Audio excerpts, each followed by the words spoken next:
এখন থেকে চাইলে আপনি বাড়িতে বসে নিজের স্মার্টফোনের মাধ্যমে কিন্তু অনলাইনে স্বাস্থ্যসাথী কার্ডের জন্য আবেদন করতে পারবেন। তার জন্য কি কি ডকুমেন্ট লাগবে এবং কিভাবে আবেদন করবেন তার বিস্তারিত আমরা এই ভিডিওতে দেখাবো আমরা আজকে।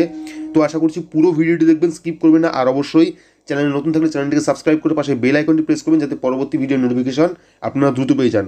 তো এখানে দেখুন লেখা আছে একটি গভর্নমেন্টের আপডেট, নবান্নের আপডেট। তো এখানে দেখুন লেখা আছে বাড়িতে বসে অ্যাপ্লাই করুন স্বাস্থ্যসাথী প্রকল্পে স্মার্ট কার্ড, বিনামূল্যে পাবেন বিশাল সুবিধা। অর্থাৎ বাড়িতে বসে অনলাইন থেকে কিন্তু এখন অ্যাপ্লাই করতে পারবেন, যেতে হবে না দুয়ারে সরকারি ক্যাম্পে, দাঁড়াতে হবে না কোনো লাইনে। সুস্থ মাথায় বাড়িতে বসেই আপনারা নিজের স্মার্টফোনের মাধ্যমে কিন্তু স্মার্ট কার্ডের জন্য অ্যাপ্লাই করতে পারবেন। তো আর কী কী লেখা আছে আমরা দেখবো এবং কী কী ডকুমেন্ট লাগে এবং কীভাবে অ্যাপ্লাই করব তার বিস্তারিত আমরা এই ভিডিওতে দেখে নেব।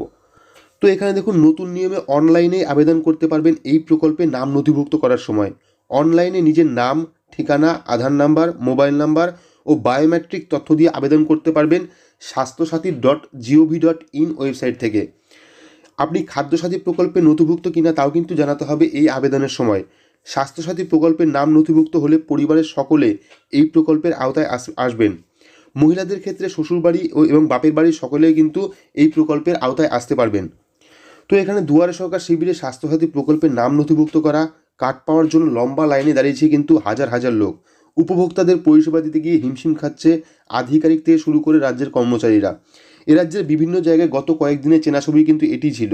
এরপরেই স্বাস্থ্যসাথী প্রকল্পের নাম নথিভুক্ত করার নতুন নিয়ম আনল রাজ্য প্রশাসন, অর্থাৎ অনলাইন অ্যাপ্লিকেশনের নিয়ম। তো সাধারণ মানুষ যাতে বেসরকারি হাসপাতালে নিঃশুল্কে সাধারণ রোগ থেকে শুরু করে হৃদরোগ, সেরিব্রেল অ্যাটাক, এমনকি কিডনির সমস্যা বা ক্যান্সারের চিকিৎসা পরিষেবা পান, তার জন্য 2016 সালের মন্ত্রিসভায় স্বাস্থ্যসাথী প্রকল্প গৃহীত হয়। এই প্রকল্পের আওতায় আছেন রাজ্যের প্রায় 1060টি বেসরকারি হাসপাতাল ইতিমধ্যেই রয়েছে। এই প্রকল্পের আওতায় পরিবার পিছু 5 লক্ষ টাকা করে কিন্তু দেওয়া হবে। সুবিধাপ্রাপ্ত পরিবারকে খরচ করতে হবে না কোনো নগদ টাকা, শুধুমাত্র প্রয়োজন স্মার্ট কার্ডটির। বেসরকারি হাসপাতাল থেকে পরিষেবা নেওয়ার 1 মাসের মধ্যে সরকারি কোষাগার থেকে কিন্তু সেই হাসপাতালের পাওনা মিটিয়ে দেওয়া হবে। অর্থাৎ আপনি যে চিকিৎসা করেছিলেন তার পাওনা কিন্তু সরকারি মিটিয়ে দেবে। অর্থাৎ পুরো ব্যাপারটাই হবে কিন্তু ক্যাশলেস। রাজ্যের মুখ্য স্বাস্থ্য অধিকর্তা জানিয়েছেন দ্রুত কাজ চলছে, আগামী কিছুদিনের মধ্যেই কিন্তু আপনারা পেয়ে যাবেন অনলাইন অ্যাপ্লাই করার, মানে স্বাস্থ্যসাথী কার্ডের জন্য অনলাইন অ্যাপ্লাই করার ওয়েবসাইট। তো সেখান থেকে আপনারা কিন্তু চাইলে অনলাইনেই বাড়িতে বসে নিজের স্মার্টফোনের মাধ্যমে অনলাইন স্মার্ট কার্ডের জন্য বা স্বাস্থ্যসাথী কার্ডের জন্য কিন্তু অ্যাপ্লাই করতে পারবেন এবং বাড়ির পরিবারের সকলের নাম কিন্তু একসাথেই একই ফর্মে আপনারা অ্যাপ্লাই করতে পারবেন। তো এই ছিল আপডেট। তো আশা করছি আপডেটটা ভালো লেগেছে। যদি ভিডিওটি ভালো লাগে তাহলে অবশ্যই লাইক করবেন, চ্যানেলটিকে সাবস্ক্রাইব করে পাশে বেল আইকনটি প্রেস করবেন।